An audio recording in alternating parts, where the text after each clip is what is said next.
Hi there. So today I wanted to showcase some things that I made with my Cricut. I'm really into making things with vinyl right now, and it's a really super easy way to just add a little bit of something to your classroom. And I have a lot of projects that I want to share with you today. I love to craft. I don't have much time during the school year. As we all know, we're pretty busy during that time. But during the summer, I have a little bit of extra time, and it's something that I do truly enjoy, and it is something for myself. So I thought, what better way to craft than to actually make some pretty nice things for the classroom. So one thing that I made is I found this canvas. It was just a blank canvas at Michael's, and I added the text.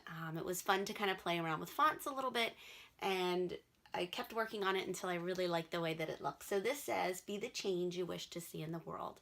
My initial thought was to add this to a globe, but I couldn't really find one that I liked, and I thought, using this canvas it was gonna really pop out a lot more than having it on a globe. So I really like that. Another one that I made is, I saw this quote on Pinterest and I just loved it. It says, "Think outside, no box required." And so my hope is to display this by the back door of my classroom. It leads out to the outside, and I really like this. Think outside.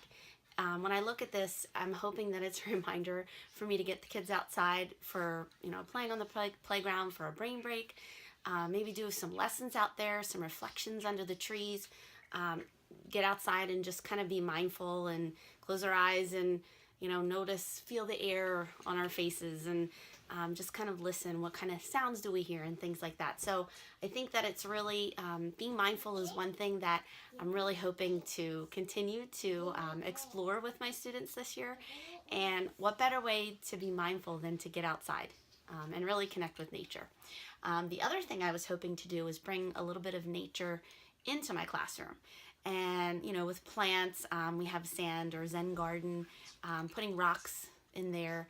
But then also this wood slab. I just really like the way that this looks. So think outside, no box required. And this part, no box required, is going to help remind me that learning doesn't have to happen just inside of the four walls of our classroom. That represents the box. Get outside, think outside, and no box required. And you don't always need that classroom. Learning can truly happen anywhere. Something else that I wanted to make for my classroom is a quote that said, "Be present and be kind." And when I found this weathered white wood at Michael's, I knew it was exactly what I wanted. And I had been waiting to find just the right way to use this metallic copper color of vinyl. So I love the way it looks, but even more than that, I love what it means.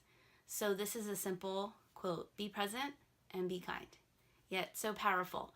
One big goal that I have is to continue to be mindful and help my students do that as well. I notice when we take time to be mindful and just stop and slow ourselves down, transitions happen with more ease. Students are writing for longer, they're working for longer periods of time. So the more time you actually invest in just giving them little breaks and being mindful and doing little things throughout the day, I feel like the learning that happens is so much more powerful. As their stamina grows, it's really, really amazing, the results that I saw last year. So at any rate, be present and be kind. So my hope is to continue to encourage students to be present, and also myself. That's something that I do struggle with. My mind's always racing a million miles a minute, especially at teaching. You're racing against the clock. So when you take time to be present and just do a quick body scan or close your eyes and breathe for a few seconds, it really does help. The other thing is to be kind.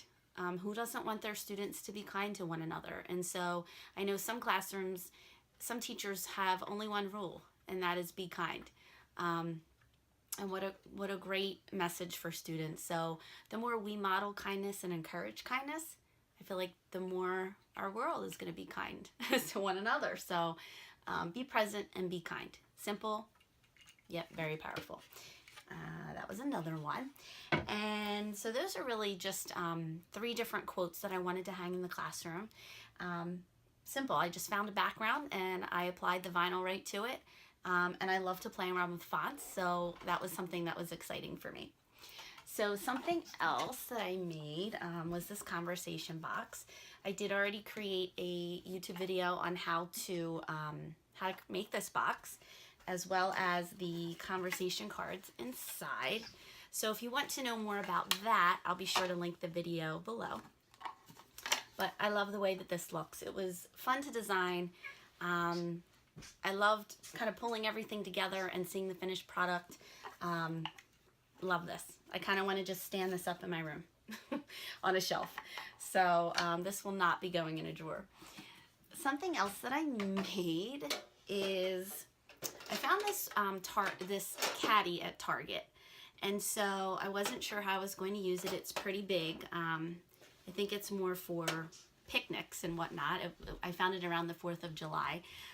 It was on sale, but I decided to use it for something we call sentence writers. So these are double-sided markers. They're by Rose Art. One side is just a regular marker, and kids use that side to trace over capital letters so that it reminds them to use capital letters while writing. So they're going to go in these pockets. The other side of the marker is a stamp. So it could be a little smiley face stamp, a star stamp. There's so many different types, but that is to be used for punctuation. So when the kids are either finished writing their piece, they go back with a sentence writer, and it just reminds them. It's an engaging way to remind students to use capital letters and punctuation marks. Some students use it while writing, so it just reminds them to grab that marker when they're writing a capital letter, switch back to a pencil, and then when they get to the end of the sentence, use the stamper side for the punctuation mark. And then the other side, we're going to put something called space dabbers. So they're bingo dabbers, and what the kids do with those, I'm going to put them in this big part of the container right here, but what the kids do with those is they use them for spaces between words. So for students that don't use spaces between their words, they're not remembering to stop in between words, just to insert that space. So what the space dabber or bingo dabber encourages is students to write a word, and then it helps teach them and their brains to just stop and do something. So they stop, put a space dabber, and then write the next word. Eventually, students will not need this because it'll become so much more automatic to them that they need to stop between words and insert a space. So the space dabber idea was I got from our occupational therapist in the building. Her name is Doreen, and she is fabulous. So I was really appreciative when she shared this idea with me, because I had one student that was not using any spaces, suddenly using this strategy with him, and he's got it. And then once, she helped me, introduce me to that strategy, I was kind of thinking, well, how can we use that similar thought to get students to use capital letters and punctuation, something that they consistently forget, especially as a first grader. And I thought about, using those Rose Art double-sided markers, and it has the same effect that the space dabbers do. Again, an engaging way to promote capitalization and punctuation marks.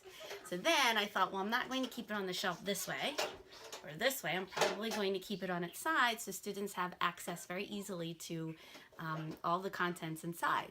So I thought, well, let me label the side with what is in each part of it.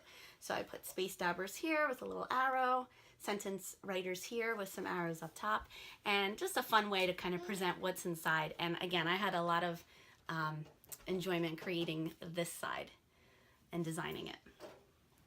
And I have 2 more caddies to share with you today, and that, I think, is it.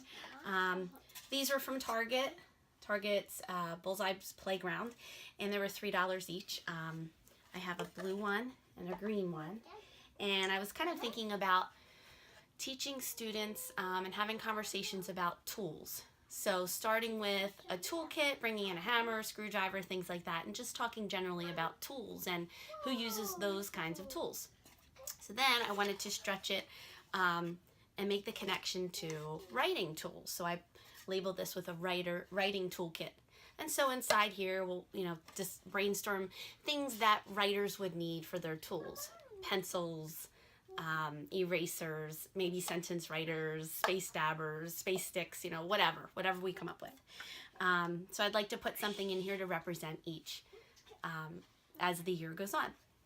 Then for the math toolkit, I want to put things in here that represent things that mathematicians would use, like number lines, objects, counters, various things like that. And so again, as the year goes on and we add more tools to our toolkit, we'll make sure we find a representation to keep inside.